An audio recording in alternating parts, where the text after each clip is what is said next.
بسم الله الرحمن الرحيم. رئيس وزراء حكومة جمهورية فدرالك الصومالية مدن حمزة عبد البره waxa uu safarkii nabadda iyo midnimada Soomaaliya ugu ambabixi doona magaalada Laascaanood ee xarunta gobolka Sool ee maamulka SSC Khaatumo. Boqoshadani waxa ay qayb ka tahay dadaalada xukuumadda dan qaran ee nabadda, midnimada iyo horumarinta dalka. Waxay ka tarjumaysaa go'aanka adag ee dawladda federaalku ay u qaadatay xoojinta wadajirka ummadda Soomaaliyeed. ujeedada safarka ra'iisul wasaare Xamse Cabdi Barrana waxa ay tahay sidii uu qaab dhow ugu kuurgali lahaa xaaladda dhabta ah ee ay ku nool yihiin bulshada ku dhaqan deegaanada maamulka SSC Khaatumo, isagoo oo si gaar ah diiradda u saari doona arrimaha amniga, dhaqaalaha iyo adeegyada bulshada si xal waara loogu helo duruufaha ay la tacaalayaan muwaadiniinta Soomaaliyeed ee ku nool deegaanadaasi. ra'iisul wasaaruhu waxa uu la kulmi doonaa mas'uuliyiinta maamulka SSC Khaatumo inta uu ku sugan yahay deegaanadaasi qaybaha kala duwan ee bulshada, isagoo oo markaasi dhiirigelin doona in la xoojiyo iskaashiga iyo isfahamka bulshada dhexdeeda ah iyo nabadda si wada jira in looga shaqeeyo nabad waarta iyo horumar la taaban karo.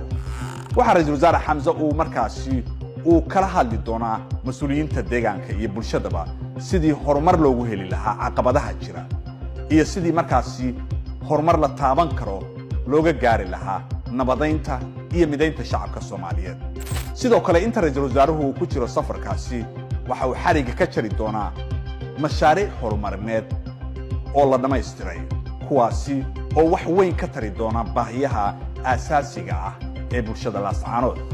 waxa sidoo kale uu ra'iisul wasaare Xamse uu dhagax dhigi doonaa mashaariic cusub oo qayb ka ah qorshaha xukuumadda dan qaran ee lagu gaarsiinayo adeegyada dawliga ah dhammaan gobolada dalka. socdaalkan nabadda iyo midnimada Soomaaliya ee ra'iisul wasaare Xamse Cabdi Barre uu ku tagayo Laascaanood oo ah kii ugu horeeyay ee abid ra'iisul wasaare Soomaaliyeed uu ku tago halkaasi, waxa uu xoojinayaa fariinta midnimada, nabadda iyo horumarka Soomaaliya.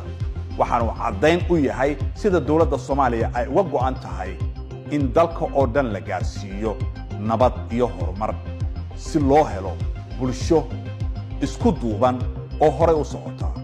xukuumadda federaalka ee Soomaaliya waxa mar kale ay muujinaysaa sida ay uga go'an tahay in muwaadiniinteeda Soomaaliyeed oo dhan ay helaan adeegyo tayo leh iyadoo oo la xoojinayo nabadda, midnimada iyo cadaaladda.